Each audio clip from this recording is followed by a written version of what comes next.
right behind Best Buy. Give them a call at 861-0011. All right, 12 minutes before 11 o'clock. This is Teacher Appreciation Week, and I wanted to thank our teachers out there for the work that you do to make sure that we have another generation of adults in the future who will be able to contribute to our society. That's what teachers do, Robin. So I'm going to put you on the spot. Any teacher come to mind that was kind of outstanding in your years as a student? Mrs. Carlson. She was my ninth grade algebra teacher. And she was so cool because she was so avant-garde. She was just so herself. She had really long red hair down to her waist, and she was just such a free spirit. And we would go on field trips and everything, and it was like, whatever you wanted to do, she would back you. So I thought she was just such a free spirit, the coolest person ever. What about you? Interesting that you didn't say anything that you learned from her. I think that's the same thing for me with a couple of teachers. The first one that comes to mind was my fourth grade teacher. Her name was Mrs. Foster. And I don't necessarily remember anything she said that would be in the line of teaching. I just remember that she was just a really great lady, And I do remember one time I, for some reason, got, my vision went. I had, just white. I couldn't see. Oh, my. I know. I got dizzy and I couldn't see, and I walked up to her desk. I knew how to get from my desk to her desk without bumping into anything. So fourth grade, how old would I be, 9? I would think so, yeah. So my eyes were something. I was adjusting to something. Maybe I was growing too fast because I was a tall kid. And I went up and I said, Mrs. Foster, I can't see anything. And she said, you're all pale. Go down to the nurse's station. So now I'm faced with a challenge because I can't see. And I wasn't making it up. I couldn't see. Everything went white, not black, but white. Isn't that weird? Yeah. And so I didn't even argue. I didn't even say, how am I going to do that? I can't see. I just turned around as if I could and started walking toward where I knew the door was, and then my vision started coming back. And so I walked down to the nurse's station, and I told the nurse, I said, Mrs. Foster told me to come down here, and that's all I remember. I don't remember anything else. I have no idea what happened that day. It's just weird. Yeah. Right? Some things do happen when you're growing up.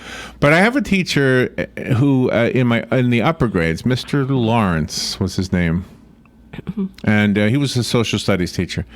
And he was really good, but I was really bad. I don't mean a misbehaving student. I just wasn't that interested in social studies. I wasn't that interested in geography. Back in those days, social studies combined geography and history. You remember? Oh, okay. And I wasn't that interested in the wars of 100 years ago or whatever. I just wasn't that interested. I am now. Later on in life, I became interested, but I just wasn't interested. And so he would talk, and my mind would just go elsewhere. I wasn't even in the room. And then he'd call on me, and zoop, you have to come back. Your brain has to come back in. Right. And you try to pretend you heard him, and you try to answer the question, and everybody knows you didn't hear him, and he knows you didn't hear him. It's like, oh, my gosh. So I felt like he didn't like me at all. And then one day he gave us an assignment to create some kind of a project that showed what happened, how Europe changed from World War II. And so I went to the library. Back in those days, that's how you got information, right? And I did 2 maps, one that looked like Europe, politically Europe pre-World War II, and one that was politically Europe after World War II.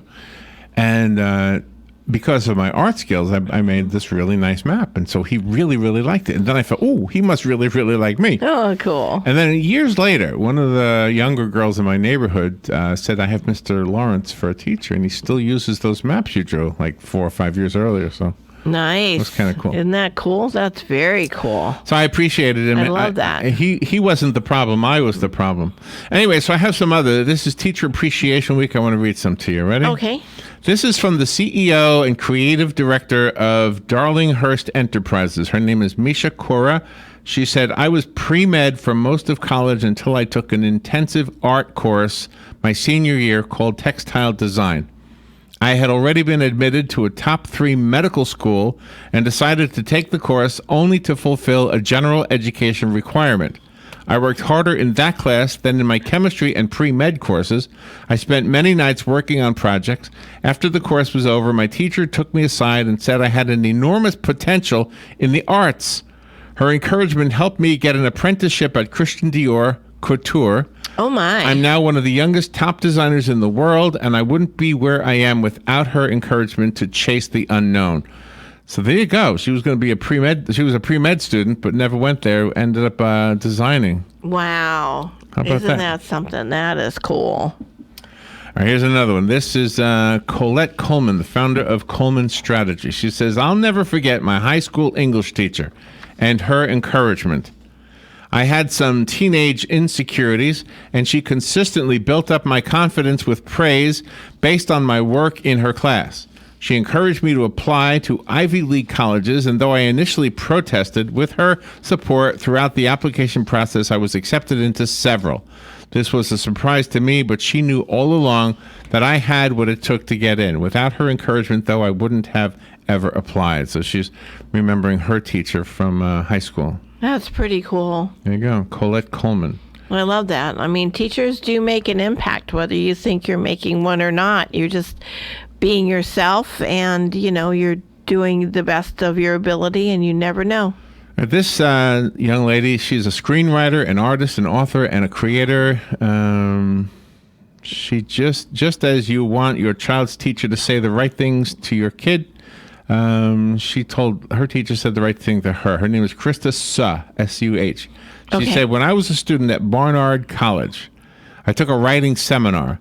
Anne Lake Prescott, one of the most highly respected professors at Columbia University, would teach us. We were instructed to write a 2-page essay to introduce ourselves. She wrote back to me, "You, Missy, are a writer. I look forward to your novels and poems. I had been pre-med, and this was what I needed, for someone to pluck me out of a crowd and whisper to me, 'You can do this, you already are.'" Oh, my. There you go. See, that's a smart teacher. Not only can teach, but can see the potential that you already have within you, right? For sure. Yeah, very genuine too. All right, here's one. This is the author, Francois Booker Drew. She says, when I was in high school, my home caught on fire.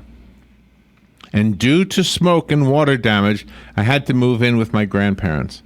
In order to deal with the enormous stress, my refuge became school and after-school activities. Sharon Settlemeyer, a fencing teacher, encouraged me to consider running for office in high school. Ms. Settlemeyer saw something in me and encouraged me to move beyond my comfort zone. I ran for student representative, and to my surprise, I won. Oh, my. Having Ms. Settlemeyer was a lifeline. There you go. That's pretty cool.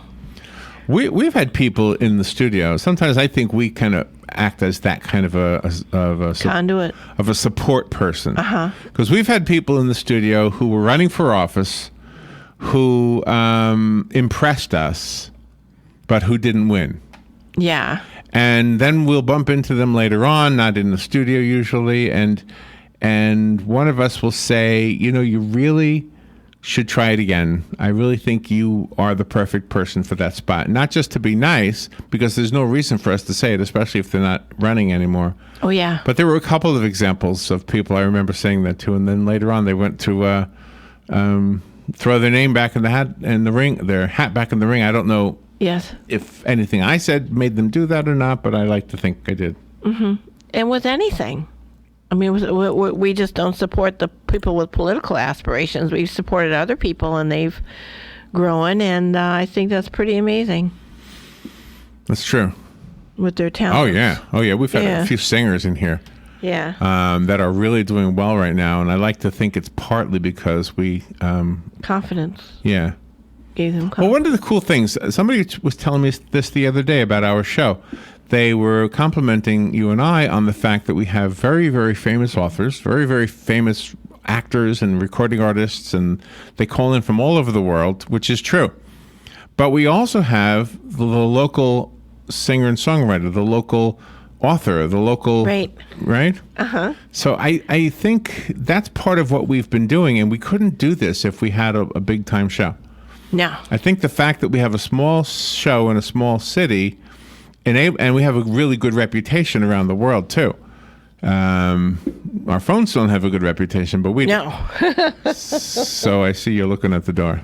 All right, let's move forward. We'll take a little break. We'll be right back. This is The Source, WOCA Ocala. It's Crepe Myrtle time. Time to visit Ocala's Crepe Myrtle headquarters, Bob Wine's Camellia Gardens. Nobody, yes, I said nobody, has the selection and the super low prices on crepe myrtle like Bob Wine's. Bob Wine's has number one size crepe myrtles starting as low as $9.99, and you buy one, get one at half price. For larger ones, delivered, planted in your yard, and guaranteed, it's buy one and get one free. Come check out their gigantic selection of crepe myrtles at Bob Wine's. He also has double red and double pink knockout roses, regularly $19.99, just $9.99 while they last. And of course, trees. All trees, large and small. They're all buy one at Bob's super low price and get a second one just like it for half price. Come grab up your share of the savings this week at Bob Wine's Camellia Gardens in Ocala, just east of Lake Weir Avenue, southeast 38th Street. Open daily till 4:30, Saturdays till 3, in the same blooming place since 1952. Here is your 1-minute news brief. Florida lawmakers filed more than 3,500 bills for the 2019 legislative session, and fewer than 200 passed before it adjourned on Saturday. Some of the bills that passed are a $91.1 billion budget, the importation of prescription drugs, the creation of 3 new toll highways,